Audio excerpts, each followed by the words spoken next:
এখন পর্যন্ত বাংলাদেশে 12টি নির্বাচন অনুষ্ঠিত হয়েছে। আপনারা ভোট দিয়েছিলেন না? আমি তো হেঁটে আসলাম, এর আগে আমি তাকে মিটিং এ গিয়েছিলাম। আমি তোমাদের বাড়ি আরামগঞ্জে আমি গিয়েছিলাম, রাস্তা নাই, ব্রিজ নাই, কালভার্ট নাই, স্কুলে বিল্ডিং নাই, অর্থাৎ উন্নয়নের কোন ছোঁয়া নাই। তাহলে এর আগে কি আপনারা এমপি বানান নাই? কি বানাইছেন? আপনারা মেম্বার বানাইছেন না? চেয়ারম্যান বানাইছেন না? তাহলে কেন উন্নয়ন নাই কেন? অর্থাৎ যারা ভোট নিয়েছেন তারা আপনাদের কথা ভোটের পর মনে রাখে নাই, যার কারণে আমাদের এই অঞ্চলে উন্নয়ন হয় নাই। বরং যারা এমপি হয়েছে, মন্ত্রী হয়েছে, তারা তাদের ভাগ্য পরিবর্তন করেছে, কিন্তু জনগণের ভাগ্যের কোনো পরিবর্তন হয় নাই। আর তাই আগামী 12 তারিখ যে নির্বাচন দেবেন, নির্বাচনে আপনারা ভোট দেবেন, আপনাদেরকে হিসাব করতে হবে যে আমি কি শুধু ভোট দেব না আগামী দিনে কলাপাড়ার উন্নয়নকে আমি নিশ্চিত করব। এই দায়িত্ব আপনাদের আছে না?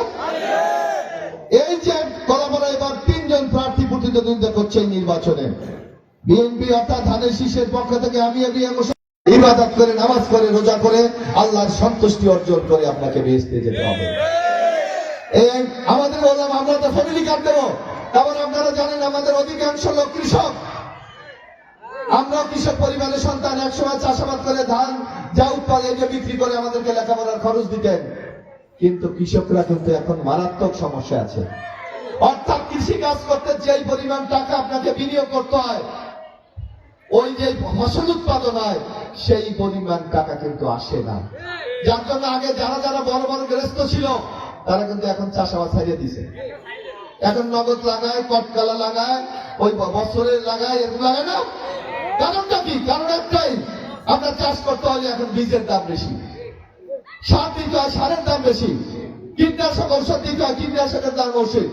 আগে মন করে দিয়ে চাষ করতে পারতো, এখন আবার ট্রাক্টর লাগে, লাগে না?